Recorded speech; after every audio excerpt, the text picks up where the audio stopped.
mahasiswa. Pada kali ini kita akan membahas salah satu tema dari mata kuliah Bioteknologi Perairan tentang dekomposisi bahan organik.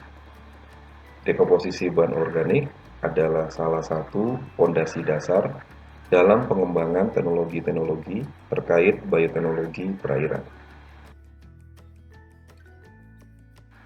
Semua proses dekomposisi bahan organik bisa diwakili dari persamaan berikut, di mana bahan organik ditambah oksigen akan menghasilkan CO2, H2O, energi, dan nutrisi anorganik.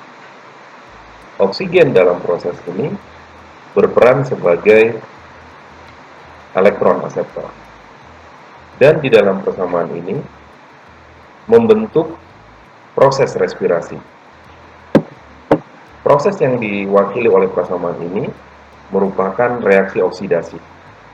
Dan reaksi ini dibantu oleh kerja enzim-enzim yang dihasilkan oleh mikroba.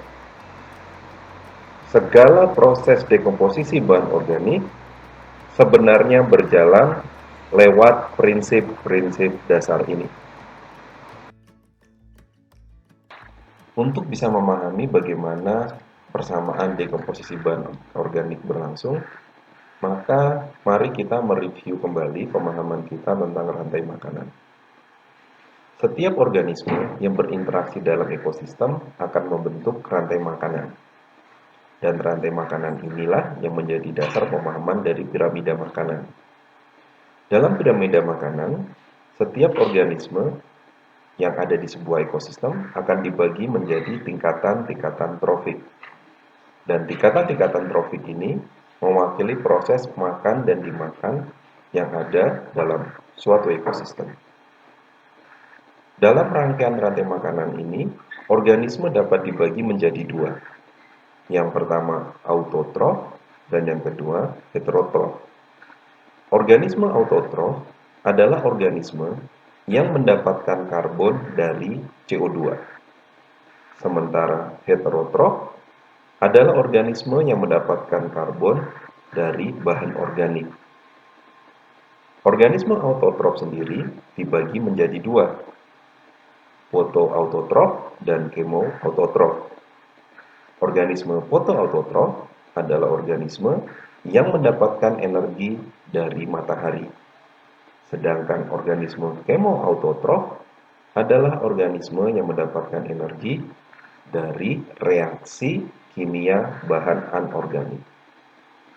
Contoh reaksi ini adalah oksidasi dari N, S atau Fe.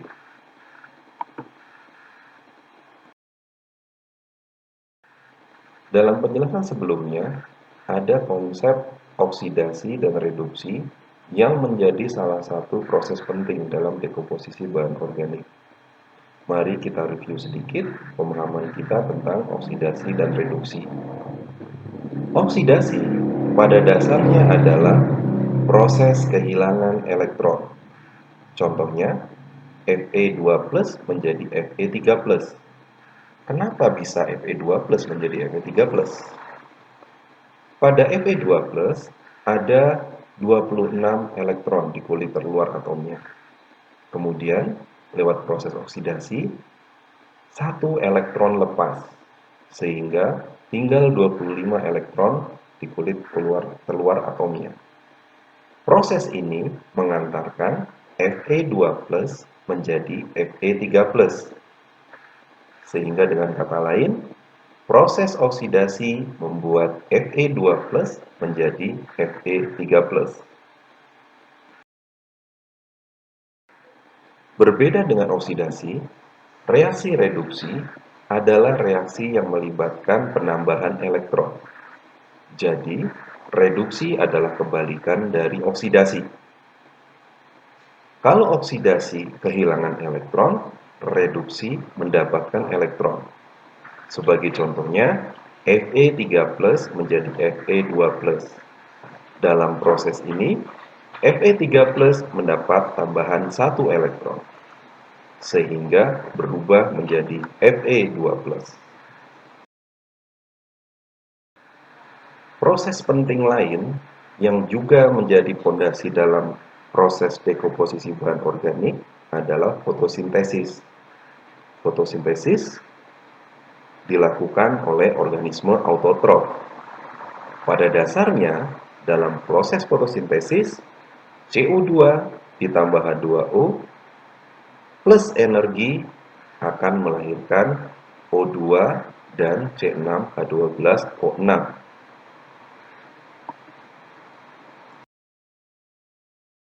Setelah fotosintesis, reaksi penting lain dalam proses dekomposisi bahan organik adalah respirasi.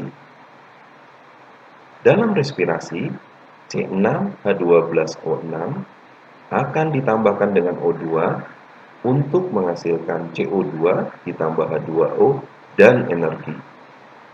Dalam proses ini, C6H12O6 adalah substansi yang memiliki banyak energi dan mengalami reduksi karbon. Sedangkan sebagai hasilnya, CO2 adalah substansi yang miskin akan energi dan mengalami proses oksidasi karbon. Sehingga tidak ada lagi energi tersedia yang bisa digunakan untuk proses selanjutnya. Setelah mengulang kembali beberapa konsep dasar, mari kita lihat bagaimana proses dekomposisi terjadi. Dalam proses dekomposisi, bahan organik akan bertemu dengan oksigen yang berperan sebagai elektron akseptor, menghasilkan CO2, H2O, energi, dan nutrisi anorganik. Dalam proses ini, bahan organik dioksidasi oleh agen pengoksidasi anorganik seperti O, N, atau S.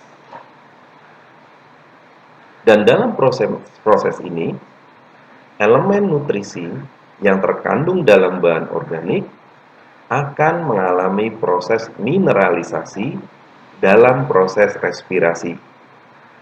Dan proses ini akan melepaskan nutrien seperti N, P, ataupun S. Dan di dalam proses ini, CO2 akan dilepaskan ke atmosfer. Proses ini juga menggambarkan bagaimana siklus karbon berlangsung melalui proses dekomposisi dan fotosintesis. Proses ini berperan seperti kendaraan untuk siklus energi, di mana terjadi antara organisme heterotrof dan autotrof.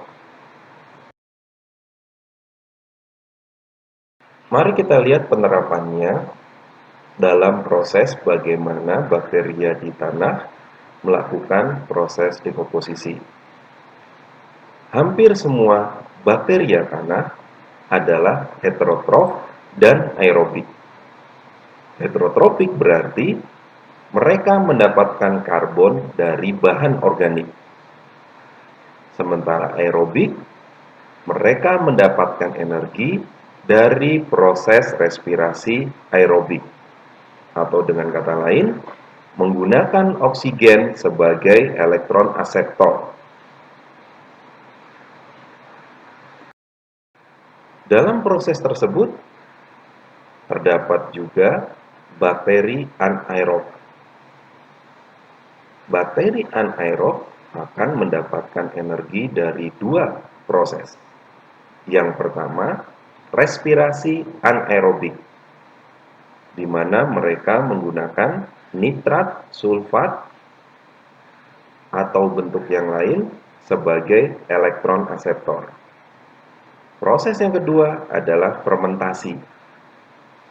Dalam fermentasi, mereka akan menggunakan bahan organik sebagai elektron akseptor. Dan dalam proses fermentasi ini juga terjadi proses reduksi produk. Dan dalam proses ini, akan ada produk yang dihasilkan seperti alkohol ataupun organic acid. Keberadaan oksigen bisa berbahaya untuk organisme anaerob. Kenapa? Yang pertama, pada kondisi aerob, di mana oksigen berperan sebagai elektron akseptor, proses reduksi bisa melahirkan bahan beracun untuk organisme. Contohnya adalah hidrogen peroksida. Kedua, organisme aerob bisa beradaptasi. Mereka mempertahankan diri dengan proses adaptasi yang melibatkan enzim, sehingga mereka bisa menghadapi keberadaan barang berbahaya atau racun tadi. Sementara organisme anaerob tidak punya kemampuan untuk memproduksi enzim ini. Mikroba melakukan proses dekomposisi bahan organik karena mikroba membutuhkan sesuatu dari bahan organik tersebut. Apa saja yang dibutuhkan mikroba? Nutrisi, karbon, dan energi. Sampai 50% dari karbon yang didekomposisi dari bahan organik akan disimpan dalam jaringan tubuh mikroba. Demikian pula beberapa kasus untuk N, P, dan S. Dan apabila jumlah nutrisi ini melebihi jumlah kebutuhan yang diperlukan oleh mikroba, mereka akan melepaskan ion anorganik seperti amonium, sulfat, ataupun ion yang lain. Kalau kita lihat secara umum, apa saja proses yang terlibat dalam dekomposisi bahan organik menjadi bahan anorganik? Ada dua proses utama. Yang pertama, pada saat bahan organik menjadi bahan anorganik, maka prosesnya disebut mineralisasi. Dan sebaliknya, pada saat proses yang terjadi membentuk bahan anorganik menjadi bahan organik, nama prosesnya adalah imobilisasi. Dalam proses mineralisasi, nutrisi yang sebelumnya tersimpan dalam bahan organik akan dikeluarkan dan digunakan oleh organisme hidup. Dalam proses ini, bahan organik akan menjadi bahan anorganik. Sementara dalam proses imobilisasi, nutrien-nutrien anorganik tersebut akan diserap, kemudian diasimilasi oleh organisme hidup untuk keperluan hidupnya. Dalam proses ini, bahan anorganik menjadi bahan organik. Pemahaman-pemahaman yang telah kita bahas tadi bisa kita gunakan untuk memahami siklus bahan organik. Gambar dalam slide ini menunjukkan salah satu contoh dari siklus bahan organik. Dalam kasus ini, yang kita ambil sebagai contoh adalah tanaman. Tanaman bisa berubah menjadi sisa tanaman. Dan sisa tanaman ini terdiri dari bahan organik yang sederhana atau simple dan bahan organik yang resisten, yang lebih susah untuk didekomposisi. Bahan organik yang sederhana bisa mengalami proses mineralisasi yang cepat. Proses mineralisasi yang cepat akan menghasilkan produk akhir yang sederhana, seperti CO2, H2O, amonium, nitrat, ataupun substansi-substansi yang lain. Simple komponen ini juga bisa mengalami proses imobilisasi. Dan proses imobilisasi sebagian besar terjadi melalui pembentukan jaringan mikroba. Dari jaringan mikroba akan menghasilkan humus. Humus sendiri bisa digunakan kembali untuk membentuk jaringan mikroba. Produk akhir sederhana yang dihasilkan dari proses mineralisasi yang cepat juga bisa mengalami proses imobilisasi, sehingga bahan-bahan organik ini bisa terakumulasi, bisa membentuk jaringan mikroba. Sementara ada komponen-komponen yang resisten. Komponen resisten ini akan mengalami proses dekomposisi yang lambat. Pada akhirnya akan menjadi humus.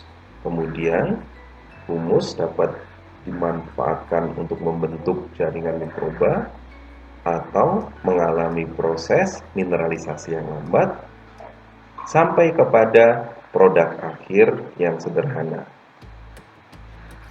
Keberadaan produk akhir yang sederhana ini pada akhirnya dapat digunakan kembali oleh tanaman.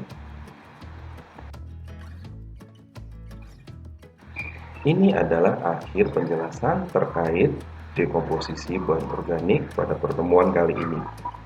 Kita akan melanjutkan pembahasan dekomposisi bahan organik pada pertemuan selanjutnya. Dan proses dekomposisi bahan organik inilah yang menjadi fondasi dasar dari teknologi-teknologi yang digunakan dalam bioteknologi perairan.